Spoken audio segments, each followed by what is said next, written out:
तो आइए अब हम लोग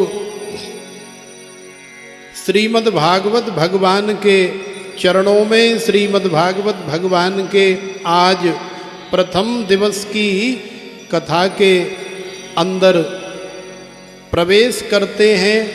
अपने मन को, अपनी वाणियों को, अपनी इंद्रियों को निग्रह करें।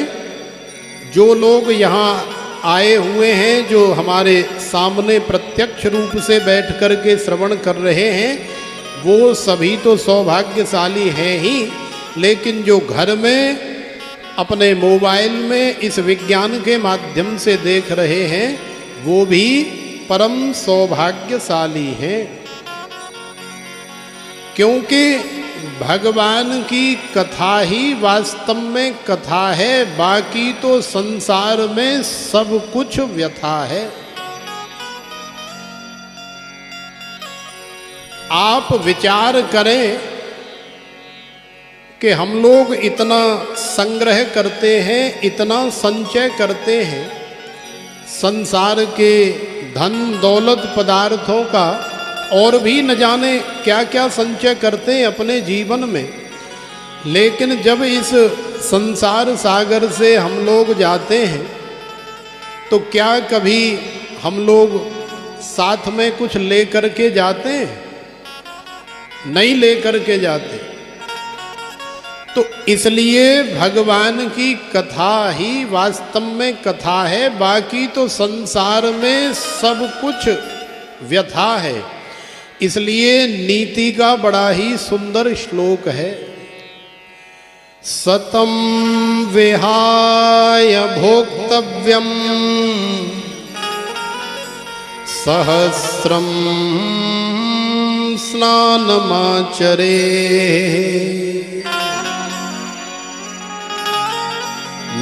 लक्ष्यम विहाय दातव्यम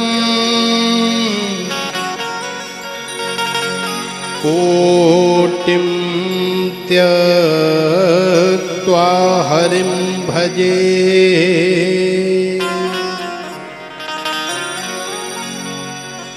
देखो, नीतिकार बड़े बड़े महापुरुष, बड़े बड़े विद्वान कह रहे हैं कि सतम विहाय भोक्तव्यम, माने आप 100 काम कर रहे हो तो उन 100 कामों को छोड़ करके सबसे पहला जो जरूरी काम है भोक्तव्यम, माने आप भोजन कर लो।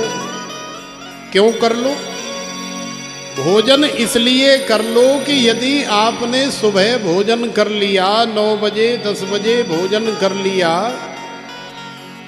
तो आप शाम तक निश्चिंत हो करके, निर्भीक हो करके, निडर हो करके कोई भी कार्य कर सकते हैं, कहीं भी जा सकते हैं। माने आप अपनी भूख से, अपनी क्षुधा से निवृत्त हो गए। इसलिए महापुरुष कहते हैं कि 100 काम छोड़ करके सबसे पहले भोजन कर लो। सतम विहाय भोक्तव्यम सहस्रम स्नानमाचरेत्, माने यदि आप 1000 कार्य कर रहे हो तो उन 1000 कार्यों को छोड़ करके आप स्नान कर लो, आप नहा धो लो। क्योंकि शरीर यदि पवित्र रहेगा, शरीर में स्वच्छता रहेगी, तो आपका कोई भी कार्य करने में मन लगेगा। और लक्ष्यम विहाय दातव्यम, माने यदि आप 1,00,000 कार्य कर रहे हो तो 1,00,000 कार्यों को छोड़ करके आप जो है किसी जरूरतमंद को दान कर लो। किसी को भोजन की आवश्यकता है तो भोजन करा दो, किसी को कपड़े की आवश्यकता है तो कपड़े दे दो, किसी को जूते चप्पल की आवश्यकता है तो जूते चप्पल पहना दो। माने 1,00,000 कार्य छोड़ करके आप दान करो। और कोटिम त्यक्त्वा हरिम भजेत, माने आप यदि करोड़ों कार्य कर रहे हो तो उन करोड़ों कार्यों को छोड़ करके सबसे पहले आप भगवान श्री हरि का भजन करो, भगवान श्री नारायण को भजो। भगवान की कहीं कथा हो रही है तो भगवान की कथा को सुनो, भगवान की कथा का श्रवण करो। तो देखो ये नीतिकारों ने, बड़े बड़े महापुरुष विद्वानों ने ये जो सूत्र हमें दिया है, ये बड़ा ही अद्भुत सूत्र है। बाकी संसार में और कुछ नहीं है। आपको हम एक छोटी सी कहानी सुनाए, बड़े काम की है। एक व्यक्ति की जेब में 500 का नोट था।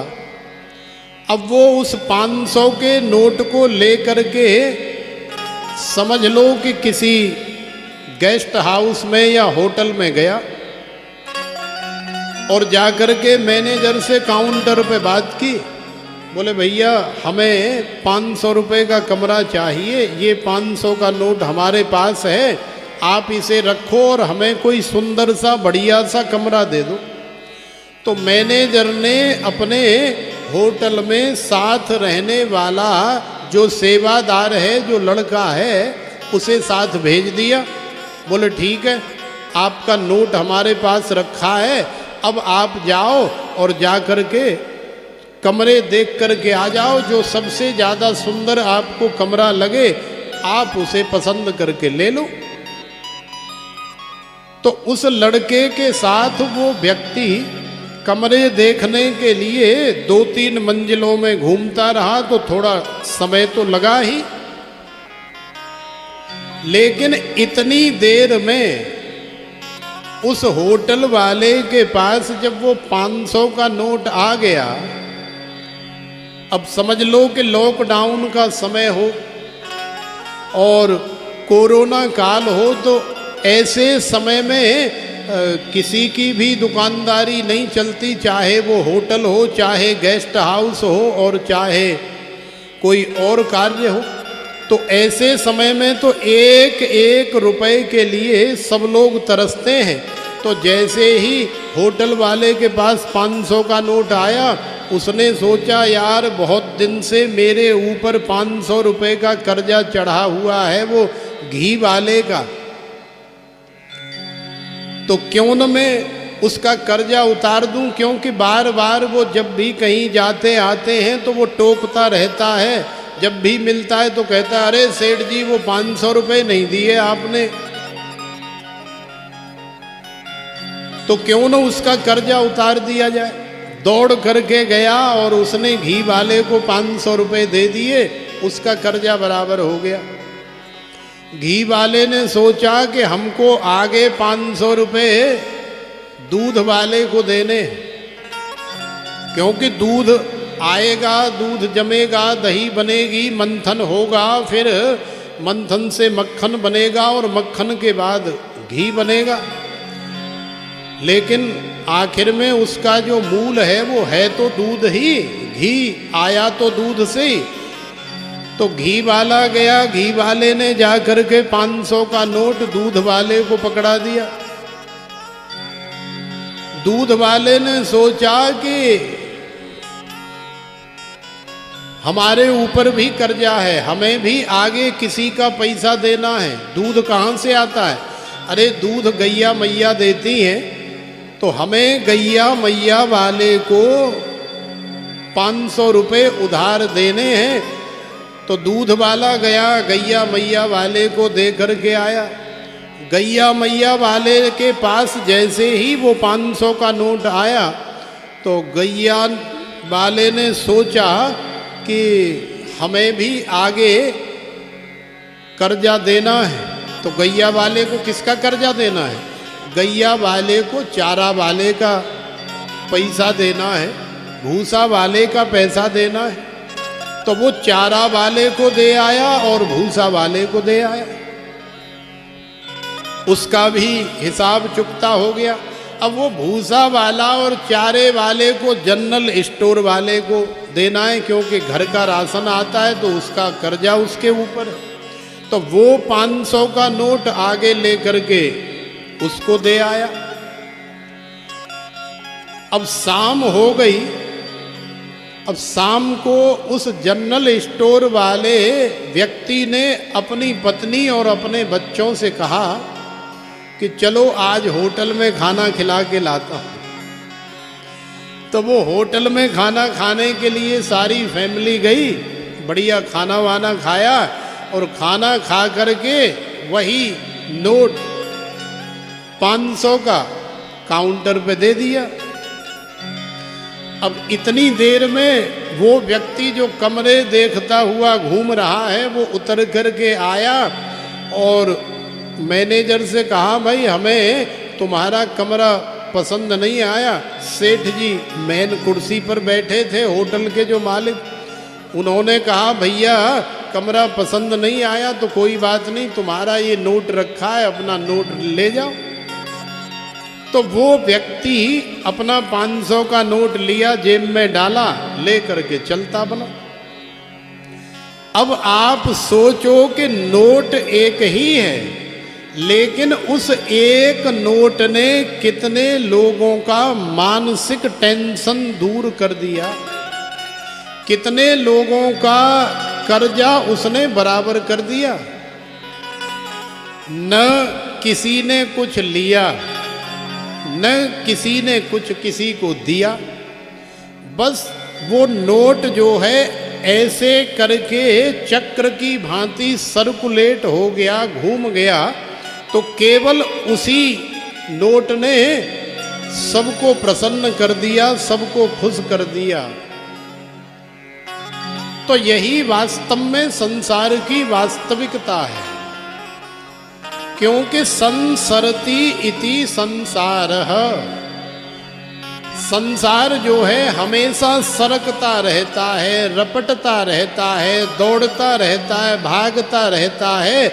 हम उसे पकड़ने का प्रयास करते लेकिन हमारी पकड़ में नहीं आता। क्यों नहीं आता? क्योंकि उसका जो मूल स्वभाव है वो सरकना है, रपटना है, सरकना है, आगे की तरफ जाना है। तो उसी प्रकार से संसार के धन का भी स्वभाव है। आप कितना भी संचय करके रखो, लेकिन अभी जो नोट आपकी जेब में है वो थोड़ी देर बाद या कल आपकी जेब से किसी दूसरे के पास चला जाएगा, दूसरे से तीसरे के पास, तीसरे से चौथे के पास। तो संसार की यही वास्तविकता है। यदि संसार में कोई सार है तो वो वास्तव में भगवान गोविंद की कथा ही है, श्रीमद् भागवत कथा ही है। इसलिए इस श्रीमद् भागवत के दिव्य अनुष्ठान को हम लोगों ने थोड़ा विस्तार से, माने 16 दिवस में 16 दिनों में श्रवण करने का फैसला किया कि एकादशी से एकादशी तक हम लोग इस आनंद को अपने अपने घर बैठ कर के लेंगे तो हमारा जीवन सार्थक होगा, हमारे जीवन का कल्याण होगा। कई लोग ऐसे होते हैं संसार में कि चमड़ी चली जाए लेकिन दमड़ी नहीं जानी चाहिए। तो इस तरह की जो मानसिकता होती है वास्तव में वो बहुत बड़ी मूर्खता ही है, क्योंकि आप दमड़ी को बचाने का जितना मर्जी प्रयास करो वो बचने वाली या रुकने वाली नहीं है, क्योंकि ये भगवान की माया है और भगवान की माया बड़ी चंचल है, बड़ी बलवती है। इसीलिए तो कहा है कि देवी येषां गुणमयी मम माया दुरत्तया। भगवान ने अर्जुन से कहा श्रीमद् भगवत गीता में कि हे अर्जुन, मेरी जो माया है ये बड़ी दुस्तर है, बड़ी बलवती है। इस माया को कोई अपने कब्जे में लेना चाहे, कोई इसके ऊपर काबू करना चाहे, कोई इसे पकड़ करके समेटना चाहे, अपने पास रखना चाहे, तो ऐसा होना संभव नहीं है। ये माया बड़ी दुस्तर है। तो संसार में जो कुछ भी हमें दिखाई दे रहा है ये सब भगवान की ही माया है। और चलो मान लो कि आपने लाखों करोड़ों रुपए अर्जित कर लिए, किसी भी प्रकार से साम दाम दंड भेद, किसी भी प्रकार से आपने करोड़ों रुपए के धन का संचय कर लिया और अपनी आर्थिक स्थिति बहुत मजबूत कर ली। तो अभी आपने देखा नहीं, कुछ दिन पहले ही कोरोना की जब दूसरी लहर आई तो कितना हाहाकार मचा सारी दुनिया में। करोड़ों अरबों रुपए पास रखे हैं, लेकिन करोड़ों अरबों रुपए दे करके भी एक एक सांस खरीदना किसी के लिए भी संभव नहीं हुआ।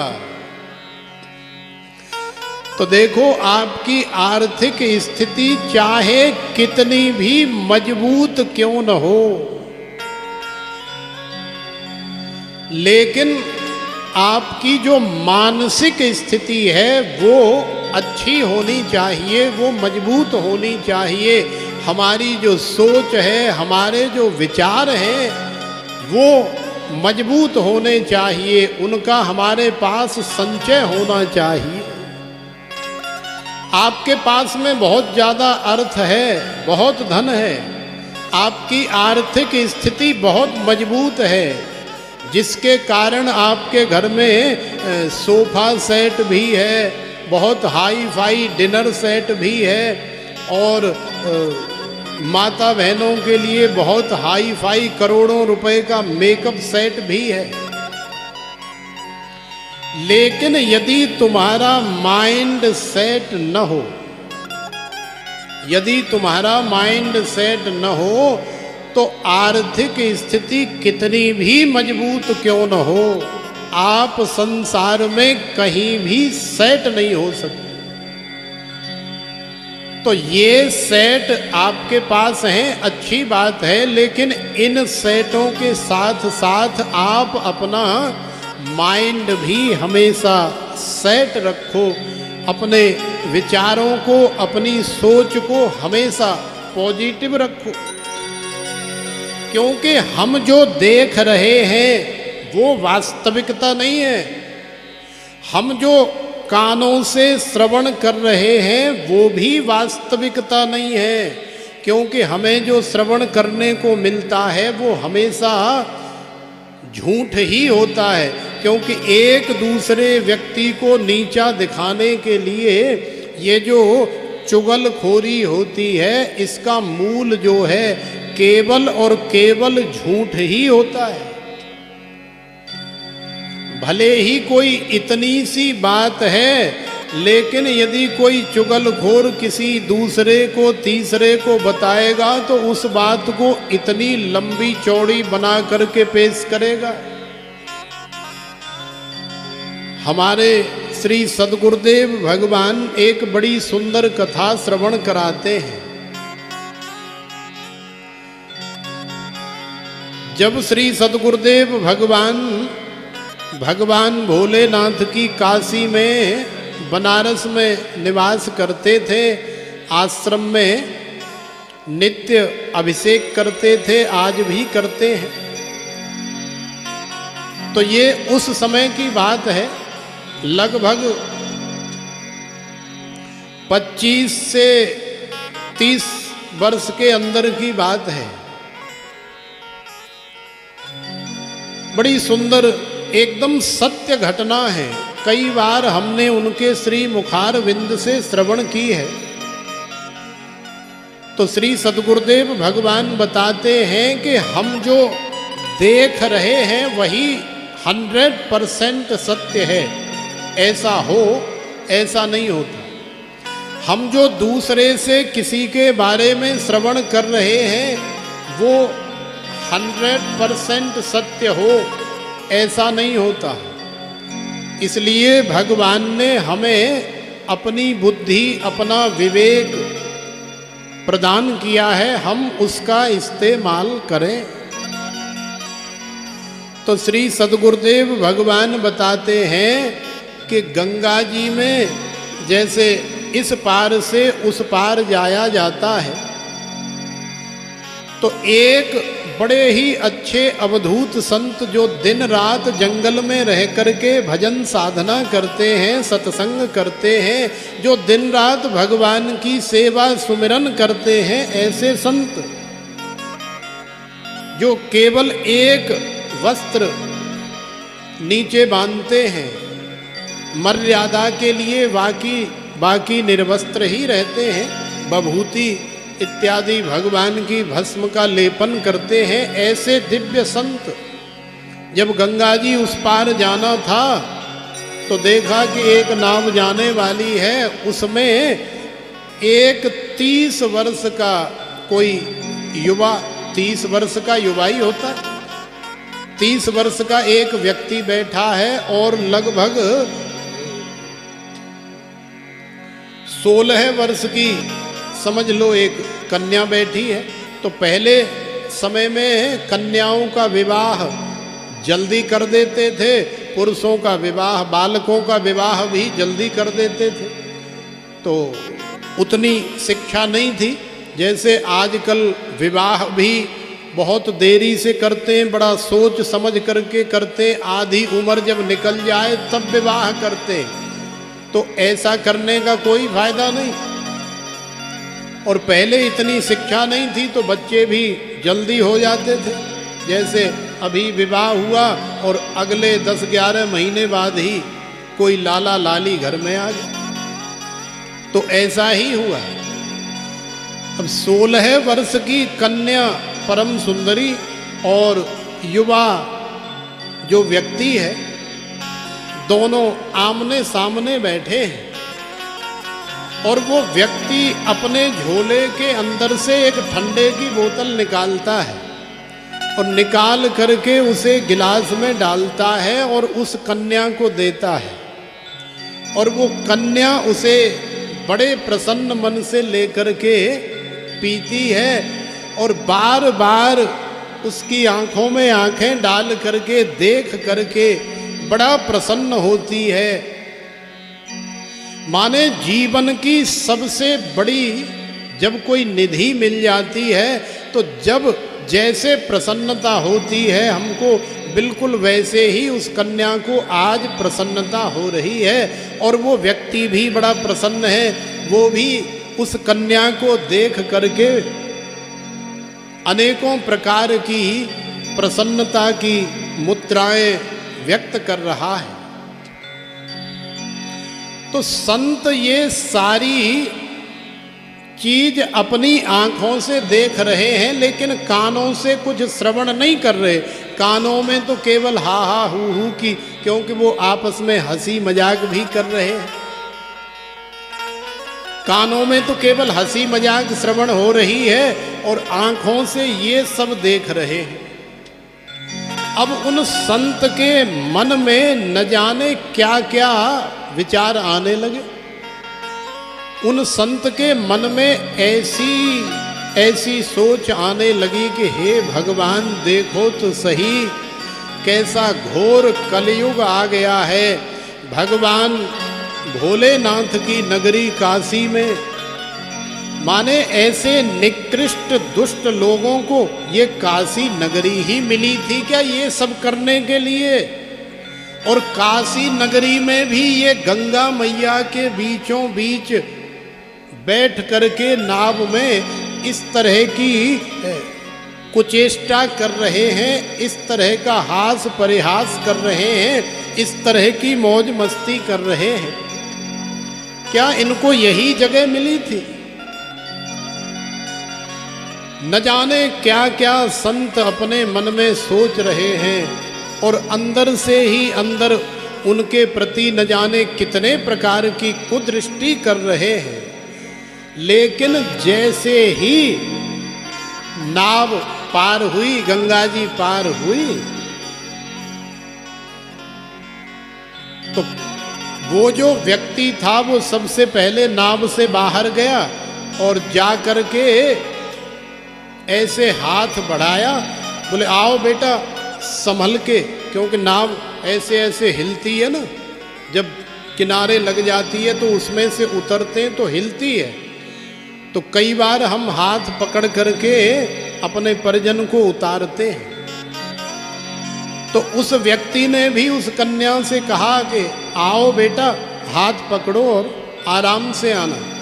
तो कन्या ने भी ठीक है पापा आप ध्यान रखना, ऐसे कह कर के हाथ पकड़ा और नीचे उतर आई और अपनी उस बच्ची को वो ऐसे पीछे हाथ डाल करके ले करके आगे चलने लगी। तो जैसे ही उन संत को पता लगा कि हे भगवान ये तो दोनों पिता और पुत्री हैं, माने इनका भाव तो बड़ा ही स्वच्छ है, पवित्र है, निश्चल है, और मैं न जाने क्या क्या सोच रहा था, न जाने क्या क्या समझ रहा था। अब वो संत को अपने सोचने पर इतनी ग्लानि हुई, इतनी पीड़ा हुई कि उन संत के मन में आया कि मुझे इसी समय गंगा जी के बीचों बीच कूद करके और अपने प्राणों का परित्याग कर देना चाहिए, मुझे मर जाना चाहिए, मुझे जीने का इस संसार में कोई अधिकार नहीं है। क्यों नहीं है? क्योंकि मैंने इनके प्रति माने पिता और पुत्री के प्रति बिना सोचे, बिना समझे, बिना जाने मैंने ऐसी ऐसी कुदृष्टि की, मुझे अभी मर जाना चाहिए। लेकिन एक बार पूछूं तो सही कि भैया ये आपकी पुत्री कैसे है? तो उस व्यक्ति से उन संत ने कहा भैया राधे राधे, मैं आपसे 2 मिनट वार्तालाप करना चाहता हूँ। तो उस व्यक्ति ने कहा जी महाराज जी आप पूछिए, हम बताने के लिए तैयार हैं। तो उस व्यक्ति से पूछा कि भैया तू ये बता कि तू अभी 30 वर्ष के आसपास का है और ये युवा कन्या 16 वर्ष की होगी, तो ये तेरी पुत्री कैसे है? और ये जो नाव में बैठ करके आप लोग इस तरह की जो क्रीड़ा कर रहे थे, आखिरकार क्यों कर रहे थे? ये सारा प्रपंच, ये सारी क्रीड़ा आप अपने घर के अंदर भी कर सकते थे। तो उस व्यक्ति ने बड़े ही सहज भाव से, निश्चल भाव से कह दिया महाराज आप तो जानते ही हैं, हमारी जो शादी हमारे माता पिता ने वो बहुत जल्दी कर दी। उस समय हम ज़्यादा से ज़्यादा 15-16 साल के थे। शादी हो गई और जाकी मम्मी आ गई और अगले ही साल जो है जल्दी से ये सबसे बड़ी बालिका है हमारी, ये उत्पन्न हो गई, इसका जन्म हो गया। तो हम लोग दोनों आपस में मित्र भी हैं और पिता पुत्री भी हैं। तो इस तरह का हमारा भाव है आपस में। तो एक बार क्या हुआ कि ये बीमार हो गई बचपन में, और इसे ऑरेंज ठंडा इत्यादि पीने की बड़ी आदत थी, बड़ा शौक था। तो ये बीमार हो गई। तो कई बार ऐसा होता था, आप जानते ही हैं कि जो पिता होता है उसका स्नेह माता से ज़्यादा अपनी पुत्री के ऊपर होता है, और जो बालक होता है, जो लाला होता है, उसके ऊपर माता का स्नेह ज़्यादा होता है। यदि पुत्री को कुछ चाहिए और माता से कहे तो माता तो फटकार करके मना कर देगी, है रिंदे अभी क्या करेगी, अभी पैसा ना है तो है ना है पतो, बड़ो समय खराब चल लो, पैसा को बड़ो टूटो चल लो, कंगाली चल रही है, अबई कछूदना रुक जा।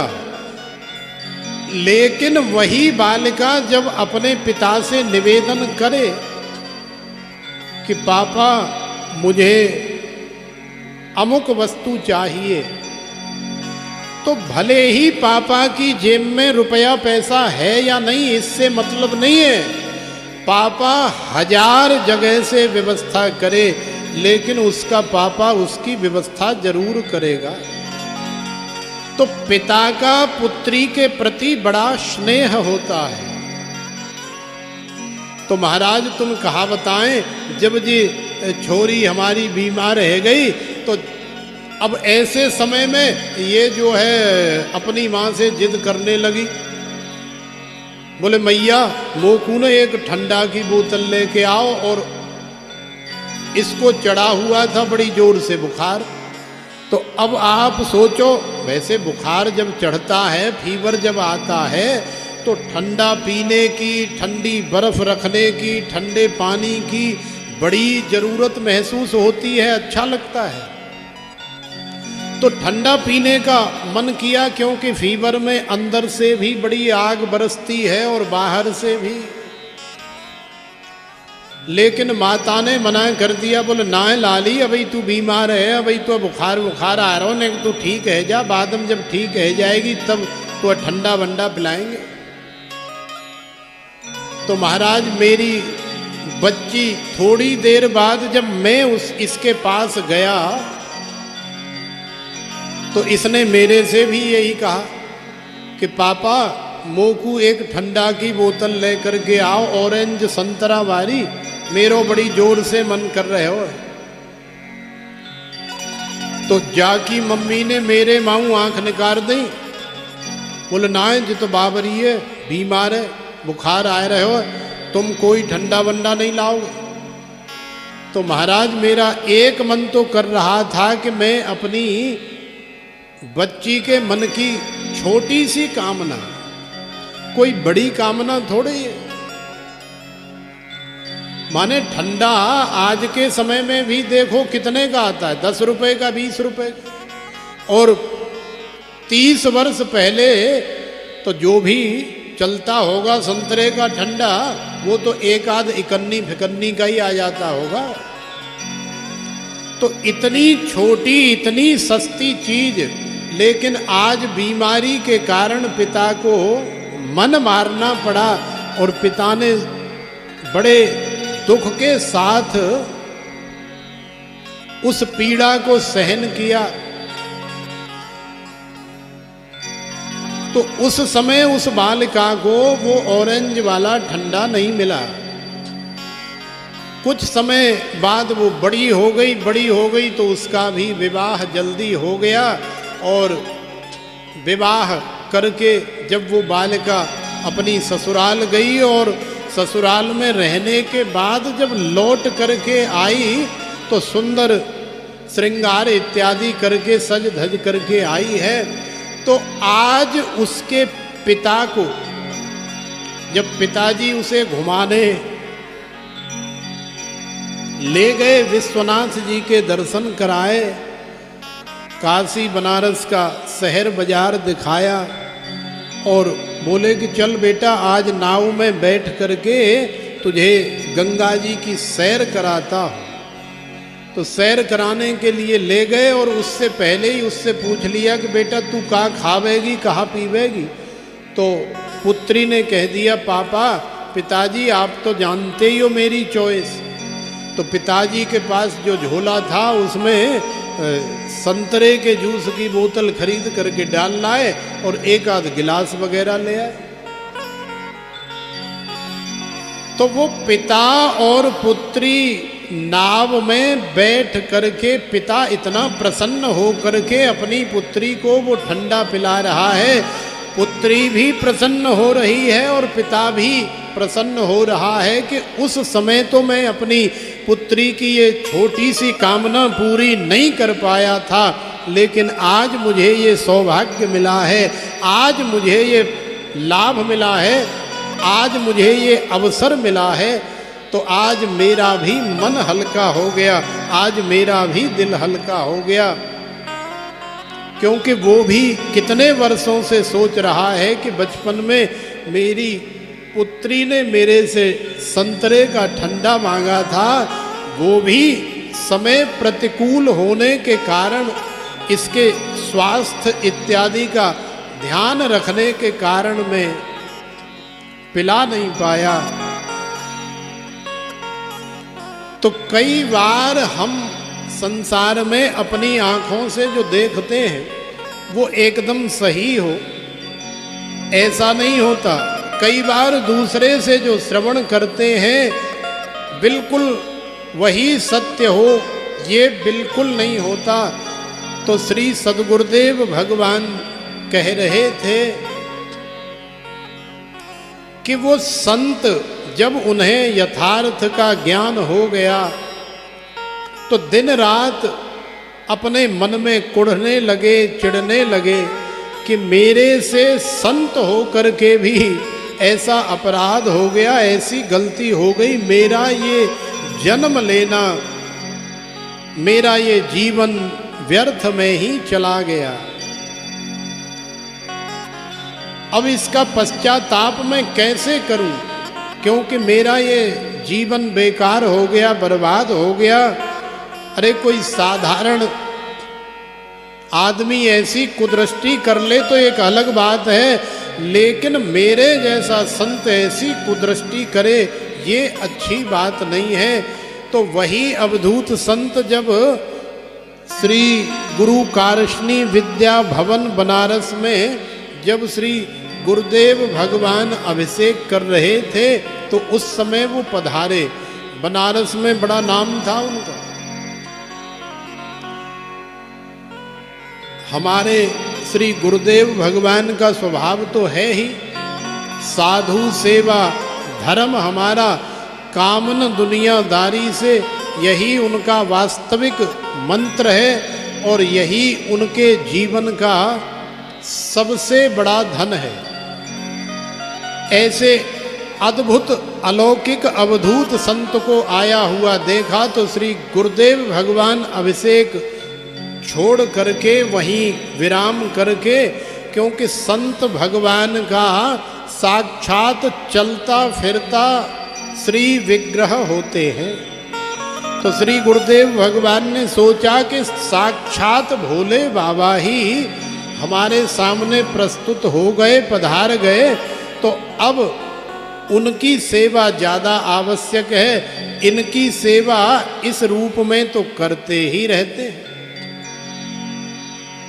तो उन अवधूत संत का स्वागत किया, सत्कार किया, वंदन अभिनंदन किया, हालचाल पूछा। तो श्री गुरुदेव भगवान कहते हैं कि भाई मत पूछो।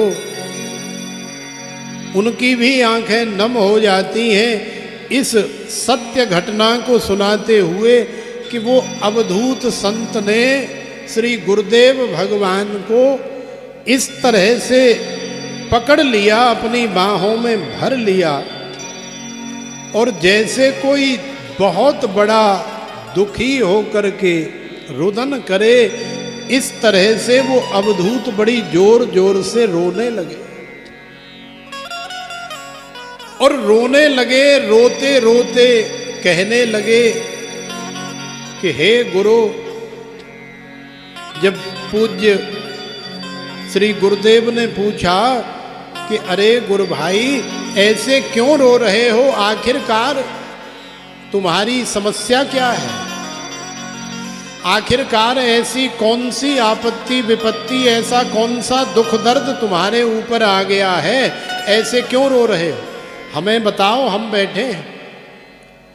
तो उन अवधूत संत ने कहा कि गुरु मैं क्या बताऊं आपको, मुझे बड़ी लज्जा आ रही है, बड़ी शर्म आ रही है, लेकिन मन में यदि कोई बात हो और उस बात के कारण यदि तुम्हें ग्लानि उत्पन्न हो रही है, यदि तुम्हें पीड़ा हो रही है, बार बार उस बात का आपको चिंतन हो रहा है, तो आप उस बात को अपनी बराबरी के किसी योग्य व्यक्ति से शेयर कर सकते हैं, क्योंकि शेयर करने से मन हल्का हो जाता है, पीड़ा कम हो जाती है, दुख दर्द भी कम हो जाता है। तो उन अवधूत संत ने बताया कि हे गुरु, श्री गुरुदेव भगवान को इसी तरह से पहले उनके जो गुरु भाई, उनके जो साथ वाले संत हुआ करते थे या अभी हैं, वो इसी प्रकार से उच्चारण करते थे, इसी प्रकार से संबोधन करते थे। तो अवधूत संत ने कहा कि हे गुरु, मैं आपको क्या बताऊं, और फिर वो सारी कहानी जो हमने आपको सुनाई है, वो सारी कहानी उन्होंने अपनी जुबानी श्री गुरुदेव के चरणों में प्रस्तुत करी।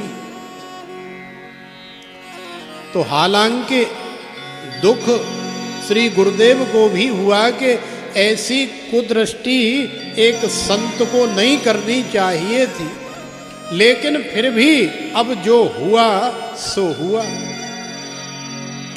अब इसका केवल और केवल पश्चाताप किया जा सकता है, पश्चाताप के माध्यम से, और इस अघ को, इस पाप को जला करके भस्म किया जा सकता है। तो श्री गुरुदेव भगवान ने बड़ा समझाया, बड़ी सांत्वना दी और कुछ युक्ति मुक्ति बताई उन अवधूत संत को। तो थोड़ी शांति मिली, थोड़ा सहारा मिला कि चलो कम से कम मुझे मेरा मार्गदर्शन करने वाला मेरा बड़ा गुरु भाई तो है।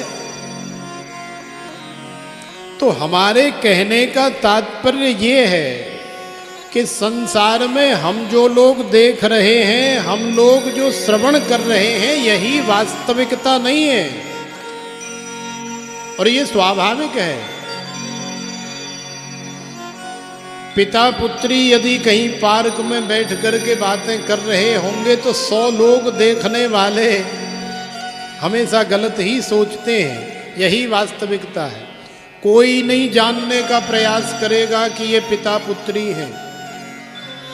भाई बहन कहीं एक बराबर के से जा रहे होंगे, कितना फर्क होता है? कोई फर्क नहीं होता शरीर के माध्यम से। 20 वर्ष का भाई है, 70 है, 16 वर्ष की बहन है, कितना फर्क होता है? एक जैसे होते हैं। दोनों कहीं रास्ता चल रहे हैं, भले भगवान की परिक्रमा लगा रहे हैं, श्रीधाम वृंदावन की परिक्रमा लगा रहे हैं, 1000 लोग देखेंगे तो न जाने क्या क्या सोचेंगे और न जाने क्या क्या आपस में खुसुर फुसुर करेंगे। तो यही संसार की वास्तविकता है। लेकिन ऐसी सोच, ऐसे नेगेटिव विचारों को बदलने के लिए ही ये श्रीमद् भागवत कथा का 16 दिवसीय अनुष्ठान हम लोग श्रवण कर रहे हैं। हम किसी का भला नहीं कर सकते, कोई बड़ी बात नहीं है, मत करो। लेकिन भैया साथ में कम से कम किसी का बुरा भी तो मत करो। किसी को लाभ नहीं पहुंचा सकते, मत पहुंचाओ, लेकिन किसी की टांग पकड़ करके तो मत खींचो। किसी का सहारा नहीं बन सकते तो मत बनो, आगे की तरफ धक्का नहीं लगा सकते तो मत लगाओ। किसी को हार नहीं पहना सकते, किसी की इज्जत सम्मान नहीं कर सकते तो मत करो, लेकिन किसी का अनादर भी मत करो, किसी को गाली भी मत दो, और किसी के प्रति उल्टा सीधा भी सोच करके केवल झूठ मूठ एक माहौल मत बनाओ, एक हवा मत फैलाओ। यदि ऐसी सोच हमारे अंदर भगवान की कथा श्रवण करने के माध्यम से जागृत हो गई, आ गई, तो समझ लेना कि हमारा श्रीमद् भागवत कथा श्रवण करना सार्थक हो गया। तो प्रेम से बोलो राधे। भाई श्रीमद् भागवत कथा श्रवण करना आपका उसी दिन सार्थक हो जाएगा जिस दिन आपकी सोच बदल जाएगी। तो अपनी सोच और अपने विचारों को बदलने के लिए ही ये श्रीमद् भागवत कथा का दिव्य आयोजन हम लोग श्रवण कर रहे हैं। मन और मकान को हमेशा समय समय पर साफ करते रहना चाहिए, क्योंकि मन में यदि अनेकों प्रकार के ऐसे दूषित विचार, ऐसी निकृष्ट सोच भर के बैठेंगे तो हमेशा हमारा अकल्याण ही होगा।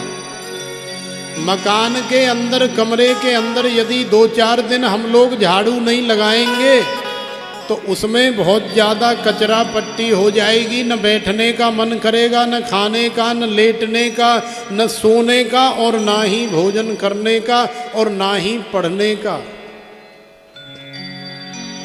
इसलिए मन में बेमतलब की गलत फहमियाँ, बेमतलब के दूषित विचार, और मकान में बेमतलब का कचरा और बेमतलब का ज़्यादा सामान भरेंगे तो हमारा जीवन कभी सार्थक नहीं होगा।